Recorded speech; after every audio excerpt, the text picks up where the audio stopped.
With the release of Sun and Moon just a few months away, I thought it would be perfect timing to throw out my top 10 favorite Pokemon of all time. On top of that, the channel hasn't seen a new top 10 for over a year. Yes, the progress we've made is truly electrifying. Anyway, let's get some disclaimers out of the way first.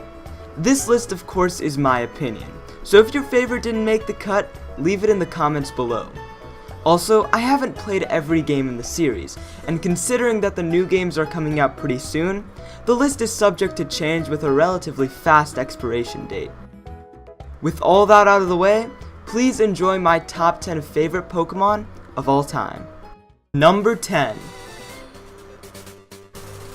Starting off the list is the Puff, plain and simple. Jigglypuff is not cool by any means, but neither am I, which is probably why I like her so much. Of course, Jigglypuff isn't known for her skill in battle or her cool design. Instead, the Puff's main appeal is her persona outside of the Pokemon world. These include the Pokemon TV show and, more importantly, Super Smash Bros. Jigglypuff has appeared in every iteration of Smash Bros. Since its debut on the N64. In these games, she is a force to be reckoned with, even reaching top tier in the most competitive game of the bunch, Super Smash Bros. Melee. I may not like Jigglypuff's design, but I can definitely appreciate her influence on the gaming scene. Number 9. Can we just be real with ourselves for a moment? Charmander is the coolest Gen 1 starter. There, I said it. Let's see how long it takes you to hunt me down. But for real, guys, you have the choice between an ugly plant and a water gun. You're probably gonna go with the fire-breathing dragon. This is the thought process my idiot 5-year-old self uptook when he chose Charmander, minutes before getting angry with a game he did not understand. Well played. Of course, that's also why he isn't too high on the list. Despite Fire Red being my first Pokemon game, it was a throwaway experience for a dumb child such as myself. Meaning, I don't have too many fond memories with the Pokemon. So yeah, Charmander. He was technically my first Pokemon, and also my favorite Gen 1 starter of the bunch. By the way, cool Mega Form Charizard. I'm definitely a fan of the whole dragon type for a fucking dragon. Not like it was obvious or anything. It only took Game Freak 17 years to realize that a fire-breathing dragon should have the dragon typing attached to its name. Once again, well played. Number 8. Totodile was my first starter Pokemon.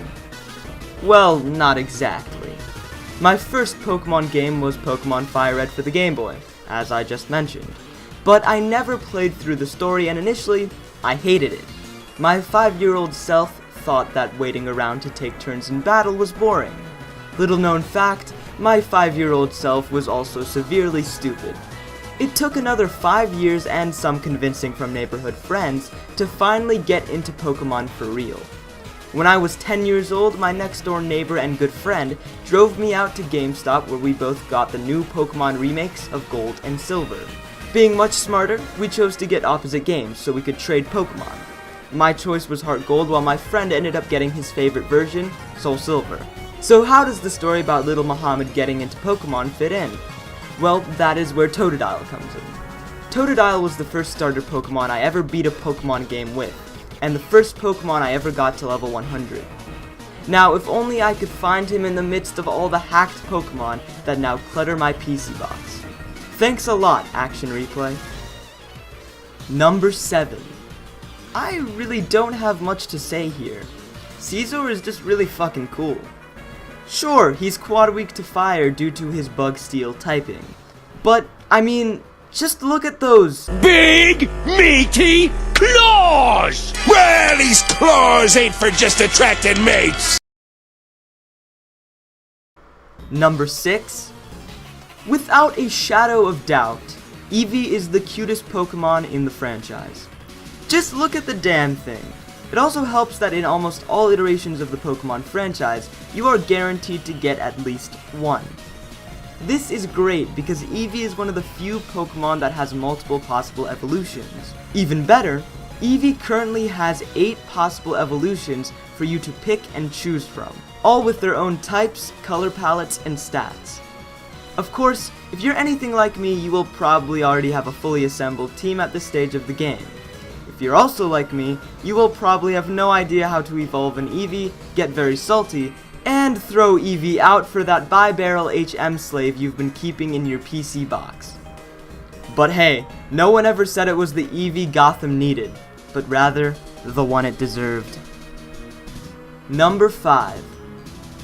Whimsicott is my absolute favorite Pokemon to use in competitive battles. His Prankster ability gives him priority on a wide array of status moves, and while his Grass and Fairy typing is weak to a lot, a simple substitute will keep you alive long enough to make your opponent really, really salty. Of course, typing is not everything. My favorite part about Whimsicott is his design, once again. It's just so adorable and funny looking. Something about its drawing reminds me of something you'd see out of an Atlas RPG. But it also harkens back to my love of the next Pokemon on this list for its cute and mysterious style. I'm not a huge fan of 5th gen Pokemon, but if you can play Whimsicott, you are in for a lot of fun trolling with an awesome looking Pokemon at your disposal. Number 4. I've always had a thing for legendary Pokemon like Celebi. Maybe it's the subtle references and hints they get throughout the story that make them seem more mysterious, or maybe it's their unique designs that make them stand out amongst the crowd. Either way, these mini-legendaries, if you will, are always my favorite legendary Pokemon to encounter, catch, and use in battle. Not only are they powerful, but their adorable designs coupled with amazing stats make them hilarious to use when battling your friends. But why Celebi? I mean, you have Mew, Jirachi, Victini, Manaphy, and a whole slew of others with equally cool design. Well, my decision to choose Celebi was the fact that he was the first of the bunch that I was genuinely mystified about. Hearing NPCs talk about an unknown guardian of the forest blew my 10-year-old mind away. That, and I thought the name Celebi was pretty damn cool. Don't you?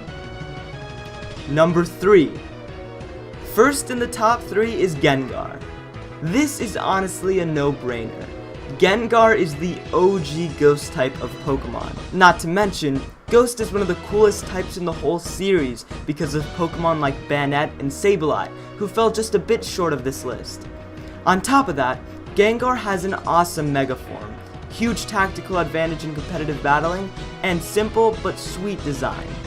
He might be a difficult Pokemon to evolve if you don't know what you're doing, but once you get a chance to use him in a battle, you won't regret going through the process. Number 2. Politoed is one of my favorite Pokemon. Weird, right? Wrong. Politoed is a fucking pimp. Those cheeks, that hairdo, those beady eyes, what is there not to love? His Pokédex entry even calls him out for being a singer that goes by one name, the Frog Pokemon. He is the pinnacle of perfect Pokemon design. Try saying that 3 times fast. He sorta reminds me of one of those mascots you'd find on an Asian candy bar, which is honestly what I'm thinking inspired its design. So what if he isn't as powerful as the opposite branch of the evolutionary tree, Poliwrath? That's not what matters most to me. My favorite part about a Pokemon is being able to look at it and say with dignity that the developers knew what they were doing. And in my opinion, they hit the jackpot with the cute and cool Politoed. Number 1. And from Gen 1 comes number 1. A total OG pimp of a psychic Pokemon, Alakazam. Alakazam is a total badass. Back in Gen 1 when Psychic type was ridiculously overpowered, Alakazam could plow through any battle, whether it was on the road, in a gym, or in the Elite Four. Using his high speed and special attack, a timid Alakazam can outspeed most Pokemon in competitive battling and one-shot them with a stab like Psychic.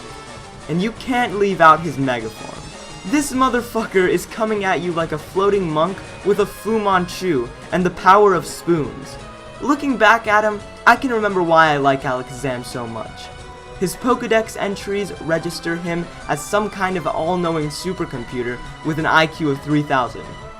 Everything about Alakazam screams awesome. And now that I think about it, I can kinda see where Blizzard Entertainment may be drawing their inspiration from. I'm looking at you, Zenyatta.